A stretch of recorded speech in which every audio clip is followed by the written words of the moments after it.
Hi, I'm Kristen. And I'm her little brother, William. And we're the co-hosts of the podcast Guide to the Unknown. One of our favorite recurring episode topics is going through the Wikipedia page for urban legends, A to Z, and covering everything. So that means some episodes are a mishmash of alien abduction stories, actual urban legends like the Hookman, and then maybe a made-up game of telephone story about Phil Collins' In the Air Tonight. Who knows? All this and so much more is waiting for you if you go check out the Guide to the Unknown podcast feed. See you there. Hello, everyone. The clip you're about to hear is from one of our exclusive Patreon episodes, and just like all of our other episodes, it might contain major spoilers. You've officially been warned.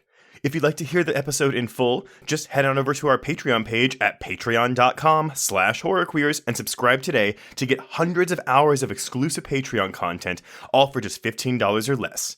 That's patreon.com/horrorqueers. Without further ado, here is your Patreon clip.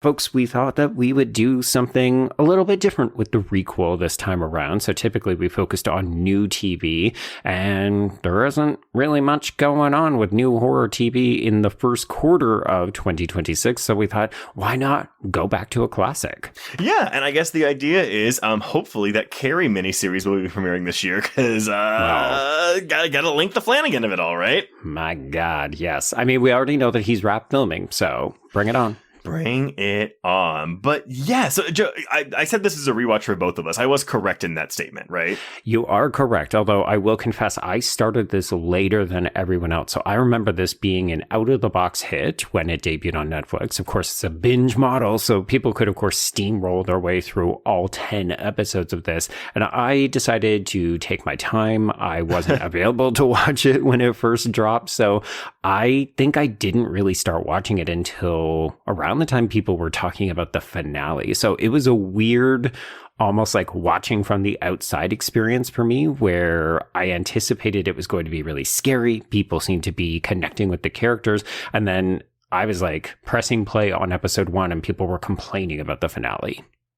Okay. Yeah, I do remember, like, vaguely people being upset with the finale. I mean, the benefit of covering this, 7 years after it premiered. Which, it seems like such a long time ago, but then also 7 years in the grand scheme of things isn't that long of a time. So he's really churned out a lot of content in those 7 years. But I found, revisiting this pilot, I don't remember a ton of what happened. I do remember one big reveal that happens at some point in this season. But outside of that, like,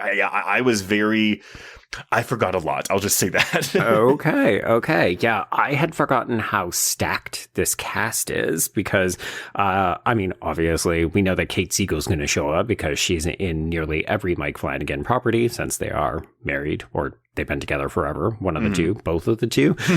But yeah, I mean, I had forgotten that we had this roster of Crane children in the adult timeline. So the present day timeline of 2018.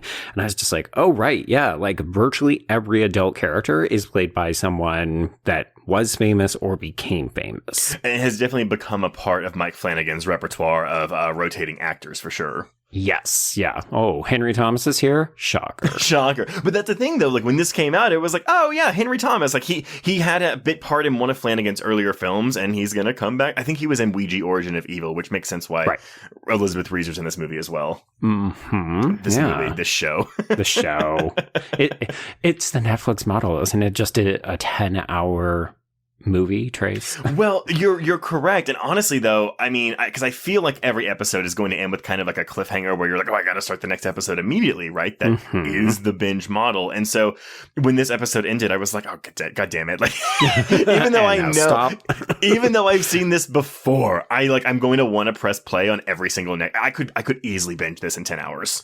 Yeah. This was interesting because I actually found that this definitely lent itself to a binge model because as much as I think it's a solid introduction, it does feel like, don't worry, folks, there's plenty more to come. Like, I didn't finish this and immediately want to hit play. It was more, I think if you were watching it for the first time around, it'd be like, oh, okay, I'll just slide right into episode 2 because this was solid, but I wasn't hooked, I'll confess. Interesting. See, I was, but it's very, I'm a sucker for like the overlapping timeline jump things that play. Again, we've talked about this in Oculus, and it's really going to come into play here because we are really weaving the timelines. And so I find that like immediately like hook worthy. And I think that Flanagan is very good at going between the timelines. Like the transitions are seamless, I think. Yes, yeah. There's one match on action with Hugh, the Henry Thomas character, who's also played by Timothy Hutton in the present day timeline.